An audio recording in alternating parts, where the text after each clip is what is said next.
নমস্কাৰ, মোৰ ইউটিউব চেনেলত সকলোকে স্বাগতম জনাইছো। আজিৰ ভিডিঅ'ত আমি আলোচনা কৰিম ক্লাছ 10ৰ বিজ্ঞান বিষয়ৰ চেপ্টাৰ 9 আৰু চেপ্টাৰৰ নাম বংশগতি আৰু ক্ৰম বিকাশ। চেপ্টাৰ 2ৰ মোষ্ট ইম্পৰ্টেণ্ট MCQ আজিৰ ভিডিঅ'ত আমি আলোচনা কৰিম। মৰমৰ ছাত্ৰ ছাত্ৰীসকল, যে গোটেই কিতাপখনৰ পৰা গোটেই চেপ্টাৰটোৰ পৰা মই মোষ্ট ইম্পৰ্টেণ্ট 20টা MCQ বাছি উলিয়াইছো, যে সেইখিনি আজিৰ ভিডিঅ'ত আমি আলোচনা কৰিম। আৰু তোমালোকে মোৰ ভিডিঅ' মোৰ চাই ভাল পালে, মোৰ শিকাৱনী চাই ভাল পালে তোমালোকে মোৰ চেনেলটো ছাবস্ক্ৰাইব কৰিবা, বেল আইকন প্ৰেছ কৰিবা। কাৰণ গোটেই বিজ্ঞান কিতাপখনৰে প্ৰত্যেকটো লেচনৰে ইম্পৰ্টেণ্ট MCQ তোমালোকে মোৰ চেনেলত পাই যাবা। আৰু তোমালোকক মই আৰু এটা কথা কৈ লওঁ, MCQ আলোচনা কৰাৰ আগতে, তোমালোকে এইবিলাক ভিডিঅ'টো শেষলৈকে চাবা আৰু গোটেই MCQ খিনি চোৱাৰ লগে লগে তোমালোকে নিজৰ বহীত লিখি ল'বা। কাৰণ নিজৰ বহীত লিখি ল'লে কি হ'ব, পৰীক্ষাৰ আগত, মেট্ৰিক পৰীক্ষাৰ আগত মানে সেইখিনি সময়ত যেতিয়া তোমালোকে ৰিভিজন কৰিবা, তেতিয়া মানে তোমালোকৰ মোবাইল চাবলৈ কিজানি সময় নহ'ব, ওলাবলৈ সময় নহ'ব। গতিকে নোট বহীত লিখি ৰাখিলে তোমালোকৰ কি হ'ব, যে একবাৰ কেৱল চাই গ'লেই মনত পৰি যাব, এইটো আগতেও কৰিছিলো, বা ৰিভাইজ কৰিবলৈ তোমালোকৰ সহজ হ'ব। আৰু একবাৰ যেতিয়া লিখিবা, মানে একবাৰ তোমালোকে ভিডিঅ'টোত শুনিলা, তাৰপিছত সেইটো বস্তু চকুৰে চালা, নাম্বাৰ 1, তাৰপিছত শুনিলা, তাৰপিছত তুমি লিখিলা, তেতিয়া কি হ'ব, যদি সেই প্ৰশ্নটো পিছলৈ আহে, যে পৰীক্ষাৰ আগত তুমি চোৱাও নাই, তথাপিও যদি প্ৰশ্নটো ৰিপিট হয়, তেতিয়া কি হয়, তোমাৰ মনত পৰি যাব যে এইটো প্ৰশ্ন মই ক'ৰবাত পঢ়িছিলো, যে ক'ৰবাত কৰিছিলো, মানে মোৰ মনত পৰি আছে, মোৰ এটা ধাৰণা এটা হৈ যাব যে এইটো অপশ্যন চি হ'ব লাগে, বা এইটো মই পঢ়িছিলো। মানে তুমি যে এবাৰ লিখিছা, পঢ়িছা, 3টা কাম একেলগে কৰিছা, যে তুমি চাইছা, চকুৰে চাইছা, কাণেৰে শুনিছা, আকৌ হাতেৰে তুমি লিখিছা, তেতিয়া তোমাৰ এইটো এটা ৰিমাইণ্ডাৰৰ দৰে কাম কৰে, যে হয় এইটো মই ক'ৰবাত পঢ়িছিলো, যেন এইটো হ'ব লাগে, তোমাৰ এটা ধাৰণা মানে আহি যায়। যেতিয়া কুৱেশ্যনটো তুমি কেতিয়াও দেখাও নাই, পঢ়াও নাই, তেতিয়া তোমাৰ ধাৰণা কৰিবলৈও বহুত অসুবিধা হয়, বা এনে আন্দাজতে কিবা এটা দি দিলে, বেছিভাগ সময় কি হয়, আইডিয়া কৰি দিলে ৰঙে বেছি হয়, হঠাৎ কেতিয়াবা হ'ব পাৰে ৰাইট, বেছিভাগ টাইম কি হয়, অশুদ্ধটোতে দিয়া যায়। গতিকে তোমালোকে প্ৰশ্নখিনি চাবা, লগতে নিজৰ নোট বহীত লিখি ল'বা, পৰীক্ষাৰ সময়ত তোমালোকৰ হেল্প হয়। আৰু মই ভাবো মোৰ এই ভিডিঅ'ৰ, মোৰ চেনেল যিসকলে চাই আছে, তেওঁলোকৰ কাৰণে মই ইমানখিনি মই আশাবাদী যে পৰীক্ষাত 100% MCQ ইয়াৰ পৰা কমন পৰিব। যিহেতু প্ৰত্যেকটো লেচনৰে মই পাৰ্ট 1, পাৰ্ট 2 বা পাৰ্ট 3 তেনেকেও দিছো, গতিকে বেছিকে দিয়া হৈছে, মানে ইম্পৰ্টেণ্ট গোটেই প্ৰশ্নখিনি ওলাই লৈ MCQ তোমালোকক দিয়া হৈছে। MCQ বিলাক 1 মাৰ্কৰ প্ৰশ্ন যদিও, যে 4টাকৈ উত্তৰ দিয়া থাকে, কিবা এটা দিলেই হৈ যাব, বা 1 নম্বৰ পোৱাটো বহুত ইজি, এইটো ভাবিব নালাগে। কাৰণ 1 মাৰ্ক যে 4টা অপশ্যন দিয়াৰ পিছতো 1 মাৰ্কটো পাবলৈ বহুত টান। মানে 1 মাৰ্কৰ প্ৰশ্নটো ইমান ইজিও নিদিয়ে। তুমি তাৰ কাৰণে কি কৰিব লাগিব, গোটেই চেপ্টাৰটোৰ কনচেপ্ট ক্লিয়াৰ থাকিব লাগিব। তুমি একদম ভিতৰৰ যিমান সৰু সুৰা প্ৰশ্ন আছে, সেইবোৰো তুমি ভালকে, তোমাৰ আইডিয়া থাকিব লাগিব, তোমাৰ নলেজত থাকিব লাগিব, তেতিয়াহে তুমি মানে ৰাইট এনচাৰটো বাছি উলিয়াব পাৰিবা। MCQ বুলি একদম মানে ইজিলি নলবা, অলপ গুৰুত্ব দিয়া, পৰীক্ষাত 100% মাৰ্ক পাবলৈ তুমি সক্ষম হোৱা। গতিকে আহা আজিৰ মেইন টপিক আমি আলোচনা কৰো। 1 নম্বৰ প্ৰশ্ন। 1 নম্বৰ প্ৰশ্নটো হৈছে, আনুবংশিক বিজ্ঞানৰ জনক কাক বোলে? আনুবংশিক বিজ্ঞানৰ জনক আমি কাক বোলে, আমি সকলোৱে ইতিমধ্যে কিজানি তোমালোকে জানায়ে। অপশ্যন খিনি কৈ দিছো, A Watson, B Bateson, C Fleming, আৰু D আছে মেণ্ডেল। আনুবংশিক বিজ্ঞানৰ জনক কোন? মেণ্ডেল। গতিকে ৰাইট এনচাৰটো হ'ব option D, Mendel. Next question. Question number 2। ফিলচফি জুলজিক নামৰ গ্ৰন্থখন কোনে ৰচনা কৰিছিল? ফিলচফি জুলজিক। গতিকে ইয়াৰ অপশ্যন দিয়া আছে, মিলাৰ, ডাৰউইন, লেমাৰ্ক, হেনো। ইয়াৰ ৰাইট এনচাৰটো হ'ব option C, Lamarck. Next question. Question number 3 আমি চাম এইবাৰ। কুৱেশ্যন নাম্বাৰ 3 আছে, প্ৰজাতিৰ উৎপত্তি সম্পৰ্কে প্ৰাকৃতিক মতবাদ আগবঢ়াইছে। প্ৰজাতিৰ উৎপত্তি সম্পৰ্কে প্ৰাকৃতিক মতবাদ মানে কোনে আগবঢ়াইছে? গতিকে ইয়াৰ অপশ্যন দিয়া আছে, A Darwin, B Lamarck, C মৰ্গেন, আৰু D আছে মেণ্ডেল। প্ৰজাতিৰ উৎপত্তি সম্পৰ্কে যিটো ধাৰণা, সম্পৰ্কে যিটো প্ৰাকৃতিক মতবাদ বা ধাৰণা কোনে আগবঢ়াইছিল? ইয়াৰ ৰাইট এনচাৰটো হ'ব option A, Darwin. Next question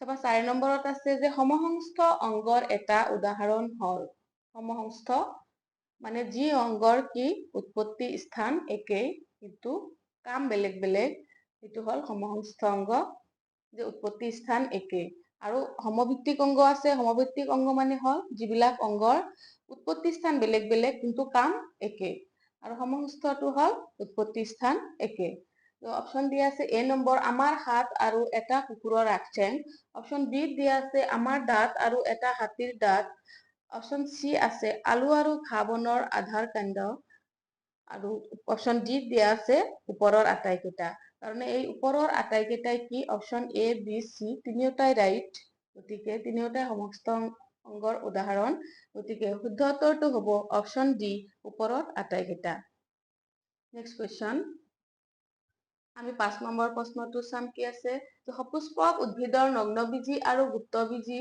সংযোগী উদ্ভিদটো হ'ল সপুষ্পক উদ্ভিদৰ নগ্নবীজী আৰু গুপ্তবীজীৰ সংযোগী উদ্ভিদটো হ'ল অপশন দিয়া আছে এ কলচী উদ্ভিদ বি নেটাম সি মনোট্ৰাপা আৰু ডি আছে পাইন ইয়াৰ ৰাইট এনসাৰ কি হ'ব ইয়াৰ ৰাইট এনসাৰটো হ'ব অপশন বি নেটাম নেক্সট কুৱেশ্যন 6 নম্বৰ প্ৰশ্নটোত কি আছে যে মানুহৰ বিকাশ হৈছিল অপশন ডি আছে এ এছিয়াত বি আফ্ৰিকা সি অষ্ট্ৰেলিয়াত আৰু ডি আছে ইউৰোপত আৰু এই প্ৰশ্নটোৰ শুদ্ধ উত্তৰ হ'ব মানুহৰ বিকাশ ক'ত হৈছিল অপশন বি আফ্ৰিকাত অপশন বি টো হ'ব ইয়াৰে right answer next question number 7 দিছে তলৰ কোনটো আনুবংশিক পদাৰ্থৰ বিনিময় ঘটে তলৰ কোনটোত আনুবংশিক পদাৰ্থৰ বিনিময় ঘটে অৰ্থাৎ আদান প্ৰদান হয় এ দিয়া আছে আংগিক বিস্তাৰণ বি অযৌন প্ৰজনন সি যৌন প্ৰজনন ডি মুকুলোদ্গম আৰু আনুবংশিক পদাৰ্থৰ বিনিময় ঘটা হেৰিটো হ'ল যিটো সিস্টেম সেইটো কেৱল কিহত হয় কেৱল যৌন প্ৰজননত কি হয় আনুবংশিক পদাৰ্থৰ বিনিময় ঘটে গতিকে এইটো কুৱেশ্যনৰ শুদ্ধ উত্তৰ হ'ব অপশন সি যৌন প্ৰজনন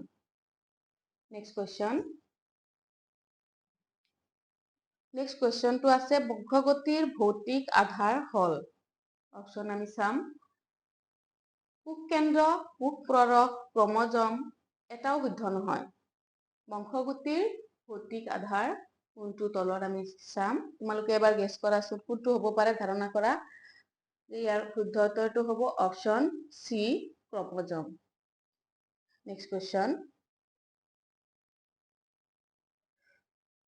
কুৱেশ্যনত আছে মানৱ দেহত কিমান জোৰ সঠিকভাৱে সংলগ্ন ক্ৰমজমৰ জোৰ থাকে মানৱ দেহত অৰ্থাৎ মানুহৰ দেহত আমাৰ দেহত সঠিকভাৱে সংলগ্ন ক্ৰমজমৰ জোৰ কিমান জোৰ থাকে অপশন দি আছে 23 জোৰ 22 জোৰ 16 জোৰ 1 জোৰ ইয়াৰ শুদ্ধ উত্তৰটো কি হ'ব অপশন বি 22 জোৰ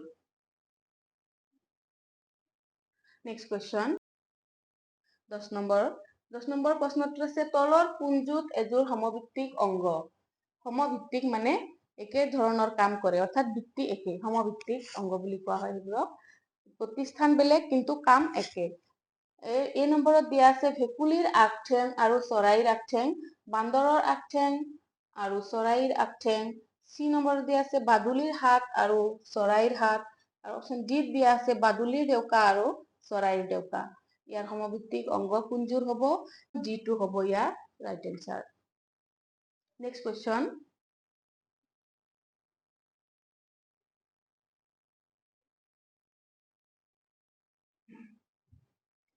জীৱৰ এটা চৰিত্ৰ তলৰ কোনটোৰ দ্বাৰা প্ৰভাৱিত হয় ইয়াতে আছে জীৱৰ এটা চৰিত্ৰ তলৰ কোনটোৰ দ্বাৰা প্ৰভাৱিত হয় মাত্ৰ পিতৃৰ মাতৃৰ ডিএনএ দুটা পিতৃ মাতৃৰ ডিএনএ ডি দিয়া আছে পিতৃৰ ডিএনএও নকৰে আৰু মাতৃৰ ডিএনএও নকৰে জীৱ এটাৰ চৰিত্ৰ তলৰ কোনটোৰ দ্বাৰা প্ৰভাৱিত হয় কেৱল মাতৃৰ দ্বাৰাও নহয় কেৱল পিতৃৰ দ্বাৰাও নহয় নাইবা পিতৃও নকৰে মাতৃও নকৰে তিনিওটা অশুদ্ধ যে এটা জীৱৰ চৰিত্ৰ কিহৰ ওপৰত নিৰ্ভৰ কৰে দুটা পিতৃ আৰু মাতৃ দুয়োজনৰ ডিএনএৰ ওপৰতে নিৰ্ভৰ কৰে গতিকে অপশন সি টো হ'ব ইয়াৰ ৰাইট এনসাৰ যে দুটা পিতৃ আৰু মাতৃৰ ডিএনএ নেক্সট কুৱেশ্যন নম্বৰ 12 যিবোৰ অংগৰ উৎপত্তি বেলেগ বেলেগ কিন্তু দেখাত একে আৰু একে কাৰ্য সম্পন্ন কৰে সেইবোৰ হল, মই আগৰ কোৱেশ্যনটোত ক'লোৱে যে উৎপত্তি স্থান বেলেগ কিন্তু একে কাৰ্য কৰে বা দেখাত একে, কাৰ্য একে কৰে, মানে একে কাম কৰে, বৃত্তি একে, সেইবোৰ অংগ কি হ'ব? ইয়াতে দিয়া আছে অপশ্যনত, তোমালোকে ইতিমধ্যে বুজিয়ে পাইছা যে কোনটো ৰাইট এনসাৰ হ'ব। ইয়াৰ ৰাইট এনসাৰ হ'ব অপশ্যন বি, সমবৃত্তি, মানে একে কাম কৰে, বৃত্তি একে, এইটো হ'ল সমবৃত্তি অংগ। ওকে, ইয়াৰ right answer option. Next question কি আছে? যদিহে মানৱ দেহৰ এটা দুজন কোষে পিতৃৰ পৰা X ক্ৰমজম আহৰণ কৰে তেন্তে অপত্য হ'ব। ইয়াতে অলপ ভুল হৈ আছে, মানৰ বুলি লিখা আছে নহয়, যে এইটো মানৱ হ'ব, এইটো ৰ নহয়, তোমালোকে অলপ চাই ল'বা। মানৱ দেহৰ দুজন কোষে পিতৃ কোষৰ পৰা কি ক্ৰমজম, যে দুজন কোষে কি আহৰণ কৰিছে? X ক্ৰমজম আহৰণ কৰিছে, গতিকে অপত্যটো কি হ'ব? ল'ৰা ছোৱালী, ল'ৰা বা ছোৱালী, আৰু ডিত দিয়া আছে ই শিশুৰ লিংগত প্ৰভাৱ নেপেলায়। কিয়নো প্ৰভাৱ নেপেলায়, মানে প্ৰভাৱ নিশ্চয় পেলাব, যে পিতৃ কোষৰ পৰা যদি দুজন কোষে X ক্ৰমজম আহৰণ কৰে সেই অপত্যটো হ'ব ছোৱালী, তাৰমানে ইয়াৰ ৰাইট এনসাৰটো হ'ব অপশ্যন বি। আকৌ প্ৰশ্নত এনেকুৱা থাকিব পাৰে যে ইয়াতে X দিয়া আছে, X ক্ৰমজম আহৰণ কৰে, Y দি দিব পাৰে, X নিদি ইয়াতে Y দিব পাৰে। যদিহে মানৱ দেহৰ এটা দুজন কোষে পিতৃৰ পৰা Y ক্ৰমজম আহৰণ কৰে তেন্তে অপত্যটো হ'ব, তেতিয়া কি হ'ব? তেতিয়া আকৌ ল'ৰা হ'ব। গতিকে এতিয়া X দিছে, গতিকে অপশ্যন বি ৰাইট এনসাৰ। যদি ইয়াতে Y দি দিয়ে তেতিয়া হ'ব অপশ্যন এ ৰাইট এনসাৰ। গতিকে ইয়াতে Xটো দি দিছে, Yও দিব পাৰে পৰীক্ষাত, গতিকে তোমালোকে দুটা মনত ৰাখিবা, কিন্তু এইটো কুৱেশ্যনৰ ৰাইট এনসাৰ হ'ব অপশ্যন বি, ছোৱালী।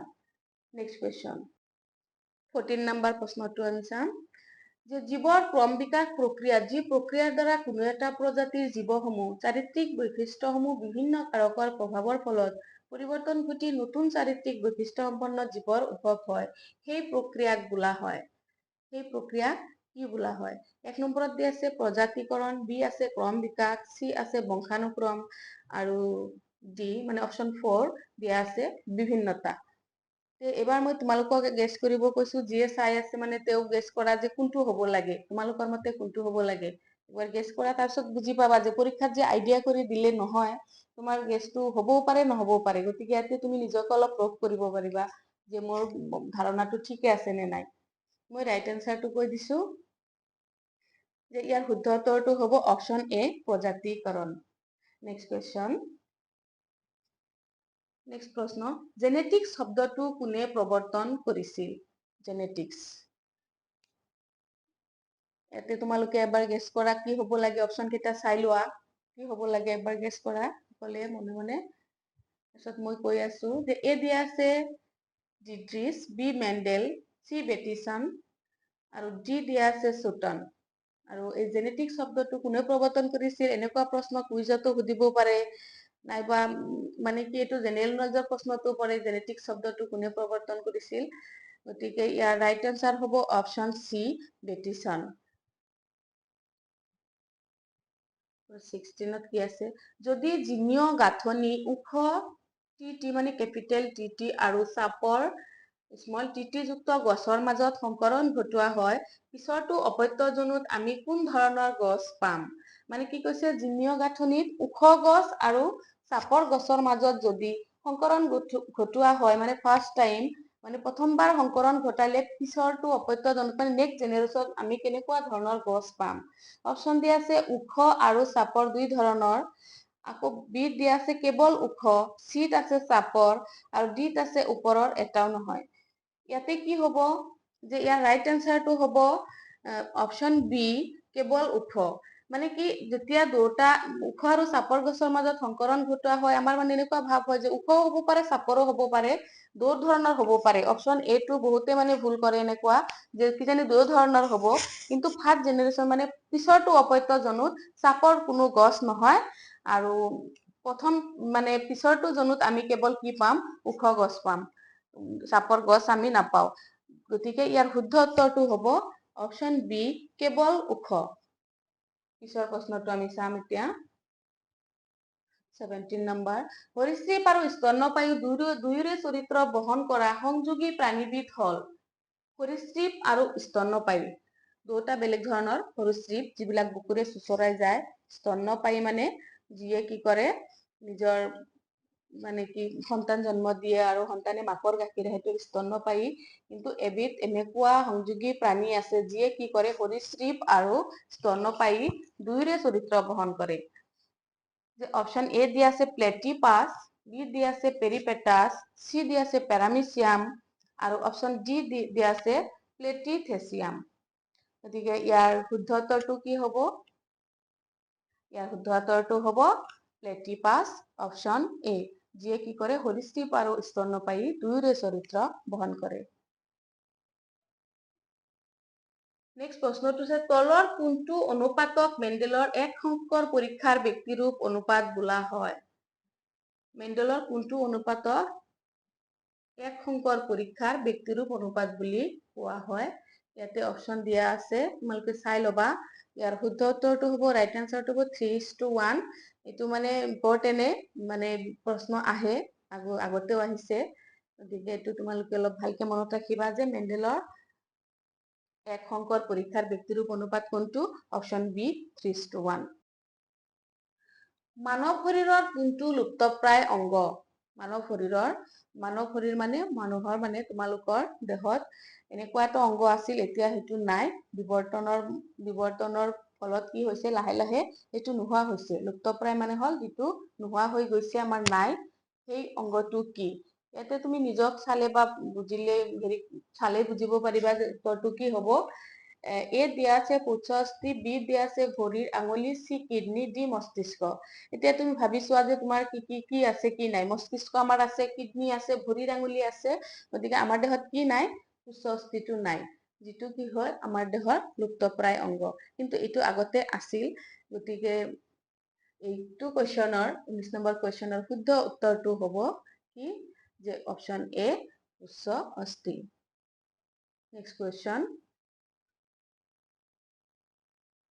যে বিবৰ্তনৰ লগত তলৰ কোনটো সাধাৰণভাৱে জড়িত বিবৰ্তন বুলি কোৱাৰ লগে লগে তোমালোকে বুজিয়ে পাইছা যে লাহে লাহে পৰিৱৰ্তন হৈ বিবৰ্তন হৈ আজিৰ যিটো ষ্টেজ আমি পাইছো সেই বিবৰ্তনৰ লগত সাধাৰণভাৱে তলৰ কোনটো জড়িত এ নম্বৰত দি আছে এজন চীনা স্কুলীয়া ছাত্ৰ বি আছে এটা চিম্পাঞ্জি আৰু সি আছে এটা মকৰা ডি আছে এটা বেক্টেৰিয়া আৰু এইটো প্ৰশ্নৰ শুদ্ধ উত্তৰটো কি হ'ব যে অপশন এ এজন চীনা স্কুলীয়া ছাত্ৰ এটো হ'ব শুদ্ধ উত্তৰ মৰমৰ ছাত্ৰ ছাত্ৰীসকল তোমালোকে যদি মোৰ ভিডিঅ'টো চাই ভাল পাইছা মোক এটা লাইক কৰি দিবা তোমালোকে লাইক কৰি দিলে মোৰ আগন্তুক ভিডিঅ' বনাবলৈ মই নিজে উৎসাহিত হওঁ বা মোৰ অলপ ভাল লাগে গতিকে তোমালোকে মোক আগুৱাই দিবলৈ উৎসাহিত কৰিবলৈ মোৰ চেনেল সাবস্ক্ৰাইব কৰিবা আৰু মোক লাইক এটা কৰি দিবা আজিৰ ভিডিঅ'টো শেষ কৰিছো ইয়াৰ নেক্সট ভিডিঅ'ত পুনৰ তোমালোকক লগ পাম